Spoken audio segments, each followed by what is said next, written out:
जी, अस्सलाम वालेकुम स्टूडेंट्स। अच्छा, हम लोगों ने इसमें जो हमारा ये लेक्चर था, इसमें हम लोगों ने अब पिछले लेक्चर में हमने बेवल्स गेट के बारे में पढ़ा था, उसकी डिज़ाइनिंग जो है ना हम लोगों ने कवर की थी। जो आज हमारा टॉपिक है वो है बॉम्ब गेट्स के ऊपर। ठीक है, बॉम्ब गेट जो है ना जैसे लिखा है, are widely used for transmitting power at high velocity ratios between non intersecting shaft that are generally but not necessarily at right angle. ठीक है, तो हमारे पास एंगल की जो गेट्स की मैशिंग होती है वो नॉन इंटरसेक्टिंग शाफ्ट के ऊपर होती है generally, but not necessarily at right angle. जो राइट एंगल के ऊपर जरूरी नहीं राइट एंगल के ऊपर हो। तो ये हमारे पर लॉन्ग गेयर जैसे यहाँ आपको नजर आ रही है इसकी जो है ना वो, और it can give velocity ratio as high as 300:1 or more in a single step in a minimum of space, but it has a lower efficiency. Basically जो बॉम्ब गेयर्स आर जो है ना मोस्टली जैसे लिखा हुआ है use as a speed reducer, इसको हम कहते हैं। बेसिकली ये स्पीड रिड्यूस करने के काम आते हैं। मतलब इसमें जो है ना आपकी जो अगर हमने जैसे यहाँ लिखा हुआ है 300:1, मतलब इतनी रिड्यूस हमने करनी है स्पीड, तो उसके लिए हम जो है ना बॉम्ब गेयर्स को इस्तेमाल करते हैं। बॉम्ब गेयर्स जो है ना in a single step in a minimum थोड़ी स्पेस के अंदर जो है ना वो आपके पास जो है ना ये ज़्यादा जो है ना इसके अंदर जो स्पीड रिड्यूस हो जाती है। तो ये इसके लिए बेसिकली यूज होते हैं। Consist of worm and worm wheel और गेयर। ये आपके पास जो हो रहा है ये वॉर्म है, इसको वॉर्म कहते हैं, और ये आपके पास वॉर्म व्हील और इसको वॉर्म गेयर भी कहते हैं। ठीक है, the worm which is driving member is usually of a cylindrical form having threads of the same shape as that of involute rack।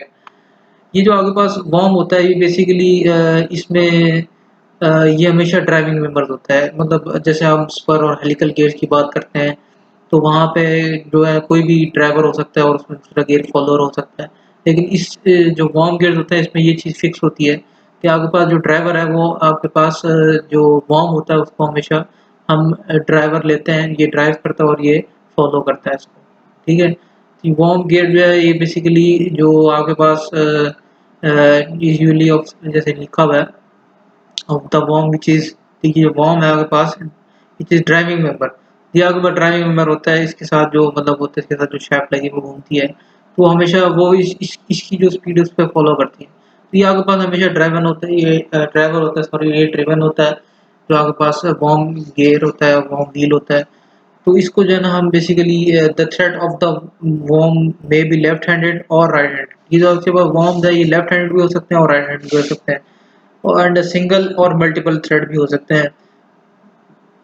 ये सिंगल इसमें थ्रेड्स हो सकते हैं और इसमें मल्टीपल भी थ्रेड्स हो सकते हैं। और उसके बाद द वर्म व्हील और gear which is driven member is similar to the helical gear with a face curve to form conform to the shape of the worm। तो आपके पास जो वर्म व्हील होता है, ये आपके पास जो वर्म व्हील है ये बेसिकली वैसे ही जैसे हेलिकल गियर होता है इसी तरह का गियर होता है। और स्पर गियर कितना एक सिंपल एक गियर होता है, हेलिकल भी हो सकता है, स्पर भी हो सकता है। और with a face curve to confirm to the shape of the, इस तरह इसके जो टीथ बनाए जाते हैं कि ये इसके अंदर एडजस्ट हो सके वॉर्म गेयर्स के अंदर, वॉर्म के अंदर इसके जो टीथ हैं इसके अंदर ये एडजस्ट हो सके। The worm is generally made up of steel while the worm gear is made up of bronze और कास्ट आयरन। जो वॉर्म है वो बेसिकली ज़्यादातर जो है ना वो स्टील का बनाया जाता है, और जो वॉर्म गेयर है आपके पास वॉर्म गियर जो है वो आपके पास ब्रॉन्ज और जो है ना कास्ट आयरन का भी हो सकता है। ठीक है, वार्म गियर के ऊपर जो है ना डिपेंड कर रहा होता है आपने किस सर्विस कौन सी कंडीशन है किस उसके लिए यूज़ करना है, उस हिसाब से जो है ना हम इसको जो है ना एडजस्ट करते हैं इसके मटेरियल को। लेकिन ये जो ये मटेरियल होता है ज़्यादा आपके पास स्टील का यूज़ होता है। ठीक है, इसके बाद जो आपके पास टाइप ऑफ वर्म्स हैं, the worm gearing is classified as non-interchangeable because of a worm wheel, but wheel cut with a hole of one diameter with will not operate satisfactorily with a worm or different diameter। हमारे पास जो worm gearing होती है वो basically non interchangeable का मतलब यही है कि यहाँ पे ये नहीं हो सकता कि हम इसको जो है ना वो अ, ये हमारे पास जो आपके पास वी वॉर्म व्हील है ये ड्राइवर बन जाए और ये फॉलोअर बन जाए, बल्कि ये हमेशा आपको जैसे मैंने पहले बताया कि ये इसमें जो है ना इसको हम लोग जो है ना हमेशा ड्राइवर ही कंसिडर और इसको लेते हैं और इसके मुताबिक इसको जो है ना हम एडजस्ट करते हैं। तो इसमें हमारे पास there are two types of the following of the worm. दो टाइप्स हमारे पास मोस्टली यूज होते हैं जो कि हम लोग इसकी जो हमारे पास वर्म गियर्स होते हैं इसमें हमारे पास सिलेंड्रिकल और स्ट्रेट वर्म। मतलब इसमें हमारे पास इसमें अगर आप देखें ये जो है ना इसके अंदर अगर मतलब यहाँ पे आपके पास ये डॉटेड लाइन नजर आ रही है ये स्ट्रेट है इसमें। जैसे यहाँ पे आप नजर आ रही है ये आपके पास ये स्ट्रेट आपके पास ये सिंगल थ्रेडेड है और ये हमारे पास डबल थ्रेडेड है। ये सिंगल थ्रेड और डबल थ्रेड हम लोगों ने जब पीछे जो स्क्रू थ्रेड्स के बारे में मशीन डिजाइन वन में बात की थी तो वहाँ हमने बात चीज कवर की थी। सिंगल थ्रेड क्या होता है और डबल थ्रेड क्या होता है, ठीक है। तो ये आपके पास डबल थ्रेड है। तो और आगे पास दूसरा आगे पास होते हैं दूसरा कौन और डबल एनवेलपिंग फॉर्म। उसमें अगर आप ये देखें ये आगे पास जो है ना थोड़ी सी इसकी जो कर्व है वो इस तरह बन रही है जो कि आपकी अगर हम इसको कहते हैं ये सरफेस है एक पिच जो सरफेस जिसको हम कंसिडर कर सकते हैं। तो ये पिच सर्कल भी कहते हैं जो आम उसमें तो ये आगे पास थोड़ा सा इसके अंदर कर्व सी आती है, ठीक है। तो ये और इन दोनों में ये फर्क है और ये सिलेंड्रिकल आपके पास और स्ट्रेट फॉर्म है। ये आपके पास सिंगल थ्रेड डबल थ्रेड होता है कौन जो है ना आपके पास इसमें डबल इन्वेलपिंग बॉम्ब भी इसको हम कहते हैं। तो ये इस तरह की शेप उसमें होती है। अच्छा इसमें जो है सिलेंड्रिकल और straight form H one figure is mostly commonly use आगे पास जो ज़्यादातर यूज होते हैं वो यही जो है ना आपके पास सिंगल थ्रेडेड और डबल थ्रेड यूज होते हैं। ये इन्हीं की जो है ना एप्लीकेशन ज़्यादा हैं एज कम्पेयर टू कोन और डबल एन्वेलपिंग बॉम्ब से। The shape of the thread is involute helicoid helicoid of the pressure angle of 14 and a half for the single and double thread worm and 20 degree for triple and quadruple thread worms। आपके पास जो इसकी जो pressure angles होते हैं वो different होते हैं इसमें जो सिंगल और डबल में आपके पास 14 एंड हाफ लेते हैं और 20 डिग्री हम लेते हैं triple and quadruple thread worm में। ये हम देखते हैं कि इसका जो प्रेशर एंगल होता है आगे आगे जाके जैसे टर्मिनोलॉजी आएंगे उसमें हम इसको जिक्र करेंगे प्रेशर एंगल क्या होता है।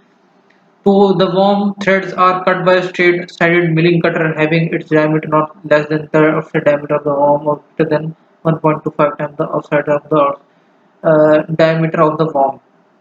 जो इसकी worm threads हैं वो basically बनाए जाते हैं कट किए जाते हैं स्ट्रेट साइडेड मिलिंग कटर से, ठीक है। जो इसका डायमीटर जो है ना वो लेस देन नहीं होता outside diameter of the worm और जो है ना उसका ग्रेटर देन होता है 1.25 time of the outside diameter of worm, ठीक है। तो इसमें जो है ना आपके पास हम लोग जो है ना ये the cone and double involving form जो है ना use to some extent but require extremely accurate element. ये भी यूज होते हैं आपके पास लेकिन इसकी जो है ना एप्लीकेशन कम है एज कम्पेयर टू दिस। लेकिन इसके लिए फिर हमें जो है ना जैसे लिखा हुआ है एक्सट्रीमली एक्यूरेट एलिमेंट चाहिए। तो इसलिए वजह से ये हमारे पास इसको हम कम यूज़ करते हैं इसको बनाना थोड़ा कॉम्प्लिकेटेड है। इसकी जो मैन्युफैक्चरिंग है वो हमारा थोड़ी मुश्किल होती है इस वजह से हम लोग इसी को यूज़ करते हैं मोस्टली यही फॉर्म यूज़ होता है, ठीक है। अच्छा इसके बाद टाइप ऑफ फॉर्म गियर्स देख लेते हैं हम लोग। पहले हमने देखा था कि इस जो पिछली से पिछली स्लाइड थी हमने देखा था टाइप ऑफ वॉर्म, ठीक है। ये आपके पास वॉर्म्स की टाइप थी ये आपके पास टाइप वॉर्म्स की। अब हम देख लेते हैं ये आपके पास टाइप्स ऑफ वॉर्म गियर्स जो इसकी जो आपके पास जो वॉर्म गियर्स हैं इसकी कितनी टाइप्स हैं। इसमें जो है ना बेसिकली 3 टाइप्स यूज होती हैं। एक आपके पास होता है स्ट्रेट फेस मतलब ये जो आपके पास के अंदर फेस यूज हो रहा होता है जैसे ये आपको जैसे ये फेस है इसमें ये स्ट्रेट होता है ये वाली चीज़। यहाँ जो आपको नजर आ रही है ये हॉब स्ट्रेट फेस है मतलब इसमें जो है ना आप अगर थोड़ा सा देखें इसके अंदर ये थोड़ा सा कर्व शेप है इसके जो है ना।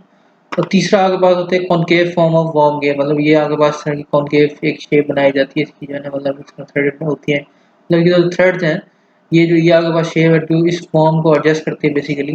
तो वो इस तरह की शेप में जो है ना इसको रखते हैं। ये जो आपको ये जैसे यहाँ भी नजर आ रही है इसी जो है ना इसके इस केस में जो है ना आपके पास कॉनकेव केस में जो है ना फिर वो ये इस शेप में हो जाता है। तो यहाँ के पास 3 टाइप्स हैं वर्म गियर्स की, ठीक है। The straight face form gear is like helical gears, मतलब ये जो आपके पास स्ट्रेट फेस जैसे आपके पास हेलिकल गियर्स होते हैं, इसी तरह के जैसे हम लोगों ने पीछे टॉपिक में कवर किए हैं उस तरह ही होते हैं। In which the straight teeth are cut with a form cutter, ठीक है, फॉर्म कटर से वो बनाए जाते हैं। और since it has only point contact with the warm thread therefore it is used for light service, ठीक है। तो ये जो आपके पास स्ट्रेट फेस फॉर्म गियर होते हैं, ये बेसिकली आपके पास लाइट सर्विस के लिए यूज होते हैं। और इसमें hob straight face worm gear is also used for light service, but its teeth are cut with a hob after which the outer surface is turned। ये भी जो आपके पास जो सेकंड टाइप है होप स्ट्रेट फेस वाली worm gear, ये भी जो है लाइट सर्विस के लिए यूज होते हैं, बट इसमें जो फर्क है वो आपके पास टीथ जो है ना वो teeth are cut with the hob after which the outer surface is turned. तो इसमें जो है ना आपके पास आउटर सरफेस जो है ना वो थोड़ी सी इसके अंदर जो है ना जो इसमें जैसे मैंने आपको दिखाया इसमें थोड़ी सी टर्न होती है यहाँ जो आपके पास तो इसको कैरी करता है वॉर्म को। A concave form phase form gear is the accepted standard form and is used for heavy service and general industry use। जो concave wave form है वो heavy service के लिए यूज होता है, और जनरल इसमें जो इंडस्ट्रीज जो है ना मोस्टली जो हमारे जनरल इंडस्ट्रीज होती हैं उसके इसमें यूज होता है concave phase form gear आपका। तो ये जो आपके पास ये दो गेयर्स हैं वो बेसिकली लाइट सर्विस के लिए हैं, ये आपके पास थोड़ा हैवी सर्विस के लिए कॉनकेव फेस में। कॉनकेव फेस ये जो हम लोगों ने ये वाला टॉपिक इसमें कॉनकेव ये वाला आपके पास नजर आ रहा है, ठीक है। The teeth of this gear are cut with a hope of the same pitch diameter as the mating worm or increased in protect area। इस गियर के अंदर क्या होता है कि जो आपके पास जो इसी कट होते हैं विद हॉब, ये जो टी कट होते हैं आपके पास कॉनकेव फेस वॉर्म गियर के, वो भी जो है ना hob of the same pitch diameter के साथ होते हैं और meeting worm to increase the contact area. Basically इसमें होता यही है कि इसमें मेटिंग एरिया जो है जो आपस में मैश हुए होते हैं वो ज़्यादा हो जाता है, इस वजह से ये हैवी जो है ना लोड को कैरी कर लेता है, हैवी सर्विसेज को कैरी करता है आपके पास कॉनकेव फेस वॉर्म।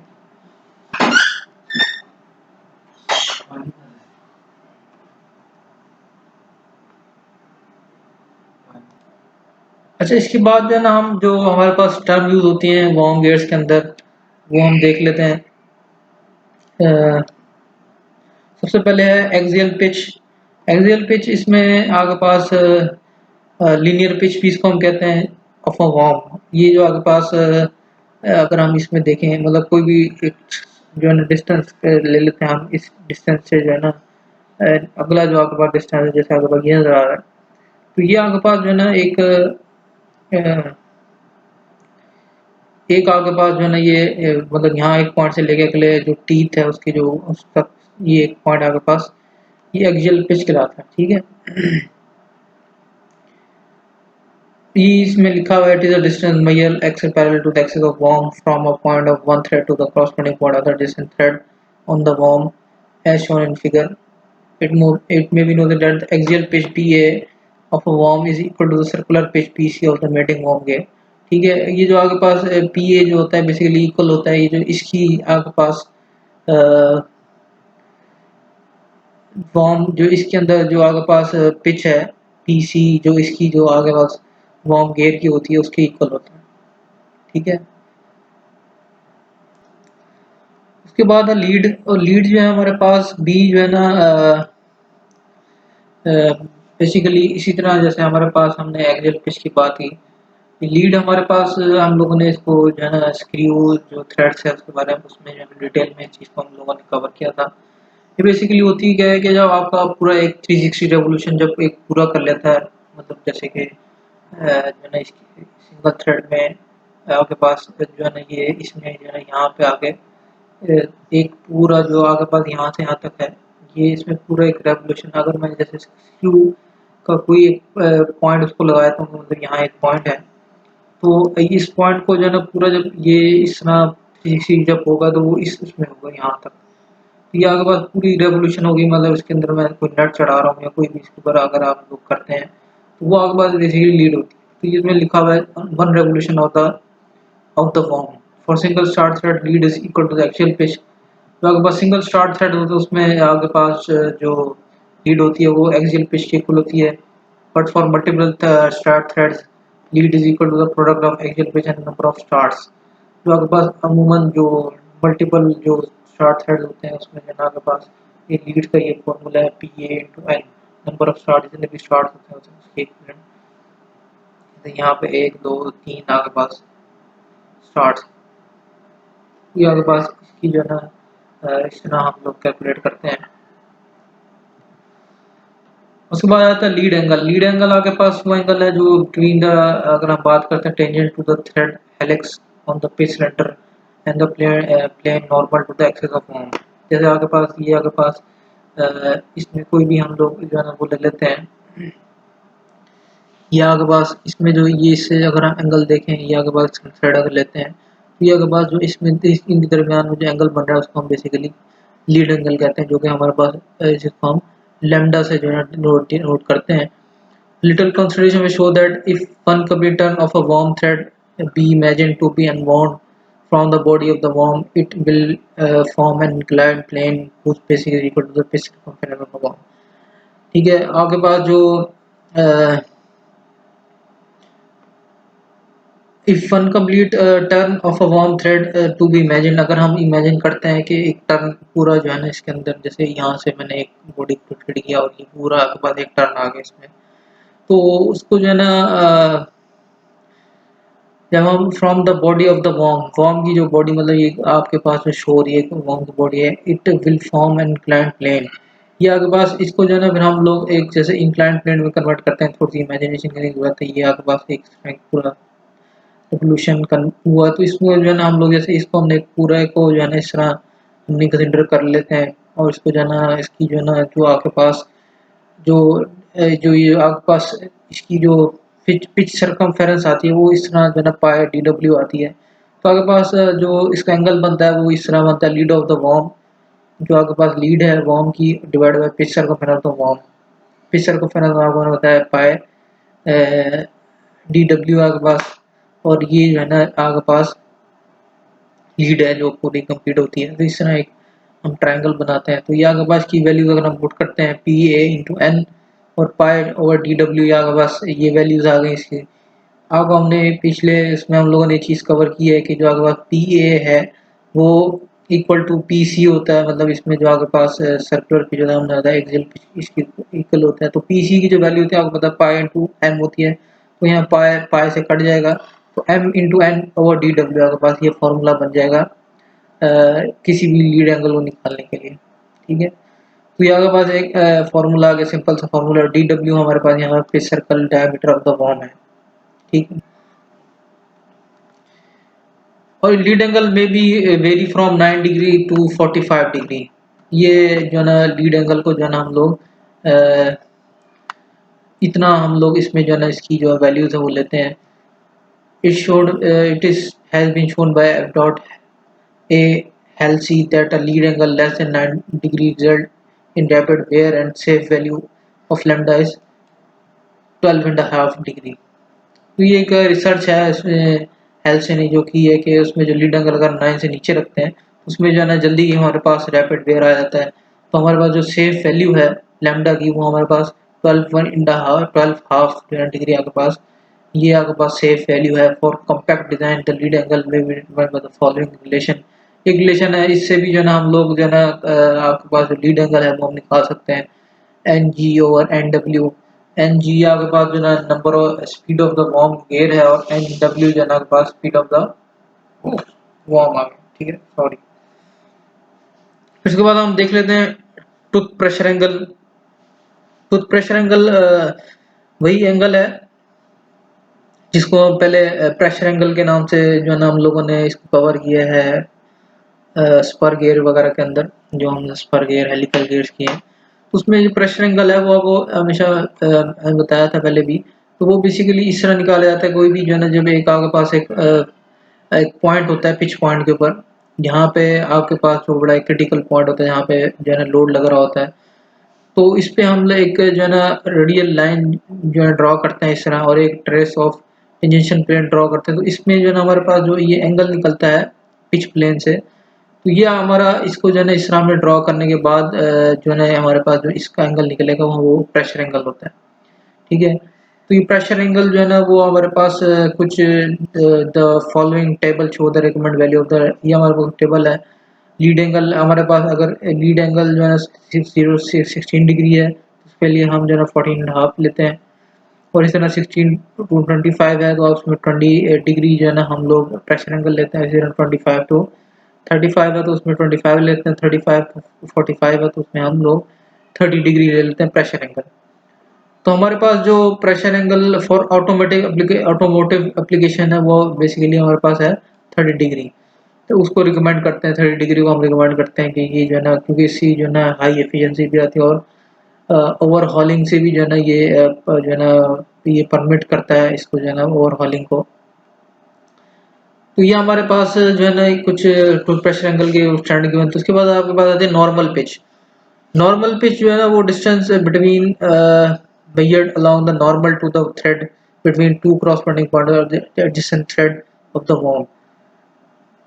ये आपके पास अगर हम इसको मेजर करते हैं नॉर्मल पिच को, ये बेसिकली जो एक्सियल पिच है हमारे पास वो तो हम लेते हैं अलोंग द एक्सेस ऑफ, जो इसकी जो एक्सेस है वो हमकी उसके अलोंग लेते हैं। लेकिन जो आपके पास जो नॉर्मल पिच होती है वो हम लोग जो है ना इसकी जो मतलब एंगल होता है इसी का अलोंग लेते हैं। जो आपके पास एक लीड एंगल होता है उसके अलोंग जो आपके पास नॉर्मल पिच आती है उसको हम लेते हैं। जैसे आपको नजर आ रहा है ये एक्सियल पिच है, ये हमारे पास नॉर्मल पिच है। तो ये इसी की तरह बिल्कुल जैसे हम लोग एक्सियल पिच लेते हैं इसी तरह हम लोग इसको जो है ना इसकी जो है ना इसकी जो है वो हमारे पास इम्पोर्टेंस है जैसे एक्सियल पिच की वजह से इसी तरह नॉर्मल पिच है। इसका जो फॉर्मूला निकालेंगे हमारे पास P N equal to P A into cos alpha. P A आपका जो है ना इसमें आ जाता है एक्सियल पिच, ठीक है। कॉस इसमें हम ऐड कर देते हैं कॉस लेमडा। कॉस लेमडा के पास जो लेमडा के पास लीड एंगल में निकाला है, तो इसमें जो है ना हम लोग इसकी जो वैल्यू है वो हम निकाल सकते हैं नॉर्मल पेज, ठीक है। तो term normal page use for worm having a single thread start thread. तो ये जो बेसिकली नॉर्मल पेज यूज होता है ये उसके लिए होता है जिसमें सिंगल स्टार्ट थ्रेड्स होते हैं और सिंगल स्टार्ट थ्रेड और ये सारी जितने भी हम लोग इसके बारे में पहले कवर कर चुके हैं। मैंने आपको पहले बताया कि ये जो हम लोग स्क्रूज वाला जो हमने टॉपिक किया था उसमें ये चीज़ें हमने डिटेल में कवर की हैं। In case of worm having multiple start thread, the term normal lead is used। जहाँ पे मल्टीपल स्टार्ट थ्रेड्स आ जाते हैं तो वहाँ पे जो है ना नॉर्मल लीड जो है ना टर्म यूज होती है जिसको हम जो है ना एल एन से जो है ना डिनोट करते हैं। और उसकी जो फॉर्मूला है हमारे पास इस तरह जैसे L N into L, L आपके पास लीड आ गई तो कॉस लेमडा, ये आपके पास नॉर्मल लीड आ गई इन मल्टीपल थ्रेड। ये आपके पास सिंगल थ्रेड के लिए और ये आपके पास मल्टीपल थ्रेड।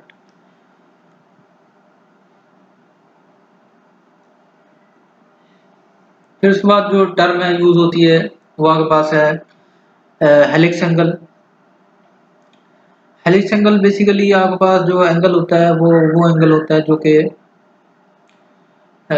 मतलब अगर हम एक्सिस ऑफ शाफ्ट है यहाँ से जो इसके अंदर अगर लीड एंगल को हम निकाल देते हैं तो इससे जो आपका एंगल बन रहा है वो आपको हेलिक्स एंगल होता है। मतलब अगर इसको और लीड एंगल को प्लस करें तो आपके पास इसकी वैल्यू 90 डिग्री आनी चाहिए, ठीक है। कोई भी एंगल है जिसको हम लोग ये जो आपके पास यहाँ इस पॉइंट से लेके इस पॉइंट तक ये जो एंगल बन रहा है आपके पास, ये जो एंगल है ये आपके पास है हेलिक्स एंगल, जो कि अल्फा डब्ल्यू से हम इसको जो है नोट करते हैं। तो ये आपके पास जैसे मैंने बताया the worm helix angle is the complement of worm lead angle. मतलब इसमें जो है ना आपके पास अल्फा डब्ल्यू प्लस लेमडा जो है ना वो 90 डिग्री होना चाहिए। तो ये आप it may be noted helix angle on the worm is generally quite large and that on the worm is very small. इसमें जो है ना ये चीज़ देखी यही है कि जो आपके पास हेलिक्स एंगल जो वर्म पे है वो आपके पास क्वाइट लार्ज होता है। मतलब अगर यहाँ लीड एंगल हम जैसे हमने प्रीवियस में डिस्कस किया है 9 डिग्री 12.5 होता है तो इसके बाद में बाकी जितना भी 88 87.5 जो आपके पास वो हेलिक्स एंगल होगा वर्म के ऊपर। लेकिन एज कम्पेयर टू दिस अगर हम लोग इसको जो है ना वर्म के ऊपर देखें तो ये वर्म के ऊपर जो है ना इसकी जो है ना वो काफ़ी स्मॉल होता है, मतलब इसकी बिल्कुल रिवर्स होता है। तो वो आपका हेलिक्स एंगल इसमें अभी शो नहीं हो रहा, मैं आपको यहाँ दिखा नहीं सकता। वो पिक्चर आएगी क्लियर, उसमें मैं आपको दिखाऊंगा कि वहाँ पे आपके पास जो वार्म गेयर आपके पास, उसको जो है ना, जो आपके पास वार्म गेयर जो स्मॉल होता है हेलिक्स एंगल एट वार्म, उसको हम जो है नोट करते हैं AG से, ठीक है। तो इट इज यूजली यूल to specify the lead angle lambda on the worm and helix angle AG on the worm gear, ठीक है, अल्फा जी कहते हैं। The two angle are the equal for a 90 degree shaft angle, ठीक है। मैंने जैसे बताया कि ये जो दोनों एंगल हैं वो आपके पास 90 डिग्री के इक्वल होने चाहिए, ठीक है। उसके बाद आता है वेलोसिटी रेशो। वेलोसिटी रेशो इसमें आपके पास जैसे हम लोग पहले भी निकालते हैं, ठीक है, वैसे ही इसके अंदर वेलोसिटी रेशियो निकलती है। इसमें थोड़ा सा एक डिराइव करके फॉर्मूला एक हम निकालते हैं, वो देख लेते हैं हम लोग। वेलोसिटी रेशियो आपके पास जो होती है वो क्या होती है, speed of worm divide by speed of the worm gear, NW over NG, ठीक है। ये फॉर्मूला है आपके पास वेलोसिटी रेशियो निकालने के लिए, ठीक है। हम एक डेरिवेशन की छोटी सी देख लेते हैं, उसमें क्या, let L is equal to lead of the worm and DG is equal to pitch diameter of the worm के। Linear velocity of the worm आपके पास, जो लीनियर वेलोसिटी ऑफ वॉर्म है वो आपके पास L इंटू NW ओवर 60, और जो warm के लिए जो हम पहले भी यूज करते हैं वो आपके पास pi by T pi into DG in NG over 60, ठीक है। जो हम नॉर्मली यूज करते हैं पहले स्पर गेयर के लिए, हेलिकल के लिए, वो ये वाले के पास वेलोसिटी है। लेकिन जो आपके पास वॉर्म के लिए है, तो चूंकि इसमें जो इसकी अगर आप शेप देखें वो इस तरह नहीं है जैसे आपके पास इस शेप की है, तो इस वजह से इसकी जो है हम लोग यूज़ करते हैं L into NW over 60 use करते हैं। लेकिन इनकी ये है कि वेलोसिटी, क्योंकि एक रिलेशन अगर हम देखते हैं, single linear velocity worm and worm equal, मतलब वॉर्म की और वॉर्म गेयर की जो वेलोसिटी है वो इक्वल, अगर हम, क्योंकि होती है इक्वल है जब ये रोटेट करते हैं, उसको जब हम इक्वल रखते हैं दोनों को, अगर हम जो है ना वो ये जो दोनों फार्मूले हैं इसको आपस में जो है ना एवेल्यूएट करते हैं, मतलब आपस में सामने इसको जो है ना उसको सिंप्लीफाई करें, तो आपके पास NW और NG आपके पास ये वाला फार्मूला पाए DG ओवर LB जो है ना एक फार्मूला क्रिएट होता है, जो कि इसको हम मजीद सिंप्लीफाई करने जाएँ तो DG जो है आपके पास इक्वल होता है M इंटू TG, मॉड्यूल है ये, मॉड्यूल जो है ना अगर DG ओवर TG होता है, तो इसको हम मजीद सिंप्लीफाई करें, ये वैल्यू अगर हम इधर पुट करते हैं तो pi into M into TG आ गया ओवर L आ गया। और पाई M अगर हम देखें तो ये आपके पास जो है ना ये पिच सर्कल की जो फार्मूला है वो आपके पास बन जाता है। और एक वॉर्म गियर में हमने ये भी पढ़ा था कि सर्कुलर पिच जो है आपके पास इक्वल होती है, एंगुलर जो आपके पास एक्सियल पिच है इसकी इक्वल होती है। तो इसकी जो हमारे पास PA इंटू TG अगर और L की वैल्यू PA हम डालें तो ये आपस में कट जाएंगे, तो आपके पास TG ओवर N आ गया। तो आप वेलोसिटी रेशियो जो है आपके पास NW NG जो है वो इस फॉर्मूले से भी निकाल सकते हैं। तो ये हमें क्या शो करता है कि velocity ratio may also be defined as the ratio of the number of teeth on the worm gear to the number of start of the worm. Start of the worm जो है ना वो आपके पास जो इसके डिवाइड कर देता हूँ, ये आपके पास वेलोसिटी रेशियो हम इस तरह भी कैलकुलेट कर सकते हैं, ठीक है। उसके बाद सब प्रपोर्शंस हैं फॉर वॉर्म्स। वॉर्म्स के लिए जो मतलब आपके पास अ, अगर आपके पास कुछ वैल्यूज गिवन है,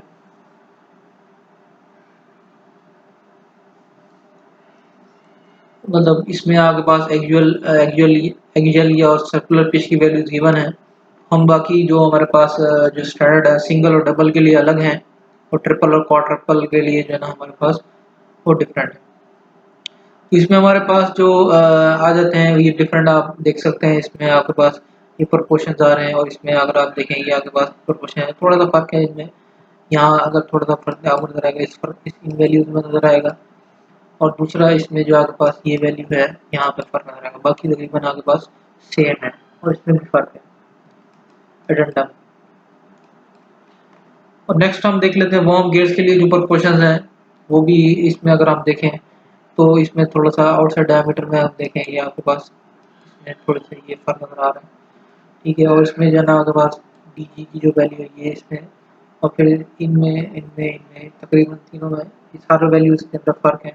इसमें जो है ना सारे डिफरेंट है वैल्यूज, नॉर्मल प्रेशर एंगल ये आ गया, और ये आपके पास क्या आ गया।